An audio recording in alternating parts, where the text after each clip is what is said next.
Hello, Core Life. It's Lauren Melton here, registered dietitian at Core Life in Odenton and host of Eating Well with Core Life. Thank you again for joining me today. Today we're going to talk about one of my favorite subjects, coffee. And we're going to talk about, how to make it healthier and how to lower calories if you are a coffee drinker.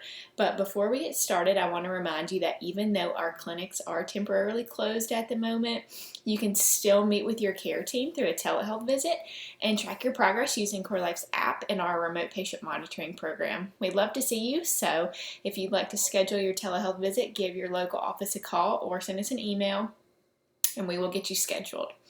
Okay, so like I said, we're going to talk about coffee today. And if you're anything like me, coffee is kind of lifeblood for some of us in the morning. And as of lately, we've kind of been learning more and more that coffee has actually been shown to provide a lot of health benefits to humans when consumed in moderation. This is because coffee beans can have a lot of antioxidants, which reduces your risks for many diseases. So it can actually be a good thing. However, if you're the type of person that likes to add a lot of fluff and stuff or has a little, you can be adding a bunch of calories to your breakfast that you may not even realize you're adding, or throughout the day if you drink coffee throughout the day, which really essentially negates all of the benefits that we're talking about that you get from coffee. And even sometimes you could be adding enough calories for a whole extra meal just from your coffee without even realizing it, and a lot of times those aren't very quality calories.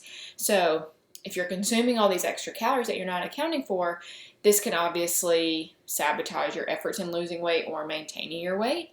So I really wanted to go through today and talk about how you can make your coffee healthier for you. So obviously having coffee black without anything added to it is probably the best way to drink it. And this way you can get all the antioxidant benefits without any added calories or having to worry about negating those benefits. However, too much of a good thing can certainly be detrimental for your health. So first of all, limiting your intake to 3 to 5 8-ounce cups of coffee is generally good practice, and it's what's recommended. If you're not just really crazy about the flavor of coffee, you can try dusting with a little bit of cinnamon or cocoa powder. You get a little bit of extra benefit from that. You get a little bit more flavor without sacrificing it into your calories. So keep that in the back of your mind. Number 2, watch your added sugars. So like we've talked about before, added sugars can, if you're not careful, like single-handedly take you down as far as weight loss goes. It's not doing you any good adding empty calories into your diet, so you're essentially wasting those precious calories. So try an artificial sweetener instead, like stevia or Splenda or whatever your taste buds like the best. These provide 0 calories, and when consumed in moderation, not going to cause you any harm if you're scared of artificial sweeteners. You still get the sweetness, but like I said, no calories, no added sugars associated with it. So again, working on decreasing those calories while still getting that same flavor. That's where those artificial sweeteners are going to come in. Dairy-free creamers can often be high in calories and fat and sugar. Again, not really adding much nutrition to your overall calorie intake. So instead of those, try adding, skim or 1% milk to your coffee, or even an unsweetened non-dairy milk if you're not a fan of regular milk. So things like soy milk, almond milk, cashew milk, even oat milk now is a thing.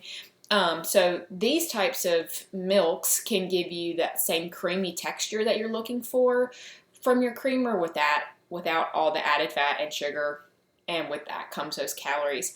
So also, some of these milks can give you extra vitamins and minerals. So dairy milk, is obviously pretty high in calcium and vitamin D and other minerals. And then soy milk is also actually pretty high in protein as well. So you can get some added benefits from going in between some of those, between creamers and those milks as well.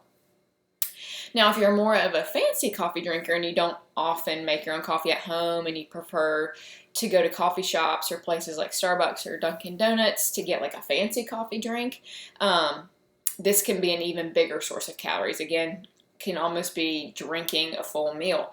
So whenever you go there, try making your drink skinny, which essentially means that they will make your drink with non-fat milk, or if you want another milk, you got to specify that, and the sugar-free syrups. Generally, these places are pretty liberal with their sugar and cream if they add it for you. So something that you could do is try gradually cutting them back if you're used to those like full sugar, full cream drinks. So ask them to, cut it back a little bit. They'll do it. Just make sure that you ask for, only 1 pump of syrup or whatever it is. So this can save you a lot of calories. Additionally, if your drink comes with whipped cream, try getting it without that. That saves you a ton of calories, a ton of fat, and those calories, those fat calories that you're allotted every day go pretty quickly, right?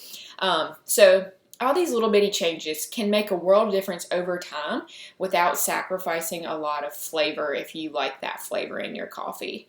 Additionally, you could also try cappuccino or a skinny latte, and that can give you that boost of caffeine because it has that espresso punch that you're looking for, and then the added milk can give you the vitamin D and calcium and that little bit of extra protein if you're looking for that. So those are just some different ways that you can kind of substitute and still get that flavor of coffee that you're looking for. Something to be said though, coffee is not for everybody. If you have problems with GERD, which we also call acid reflux, or issues with your sleep, coffee may not be the best choice for you because we've seen in research that caffeine intake can impact those things in a negative way. So if you're having trouble with sleep or your acid reflux and you are a big coffee drinker, talk with your registered dietitian at Core Life about a healthy amount of coffee for you if you are a coffee drinker, or maybe ways that you could cut back or change the timing of your intake. All those things play a big difference. So in summary, coffee's not a bad thing, but it has the potential, to kind of play a big role in weight gain, weight loss, weight maintenance. So again, talk with your dietitian if you're having trouble and you think that this may be an area where you can improve. Thanks for joining me again today. I hope that you learned something useful and that you can put that into practice starting today. Please subscribe to our Core Life YouTube channel and leave us your comments, questions. If you have any topics you'd like us to cover in these videos, please leave that there as well. Be sure to check out our other videos that we've been doing, the fitness workouts with Corey and our other trainers, as well as the cooking demos with Nick. We love you, Core Life. We miss you. Stay safe, stay healthy, and we will see you next time.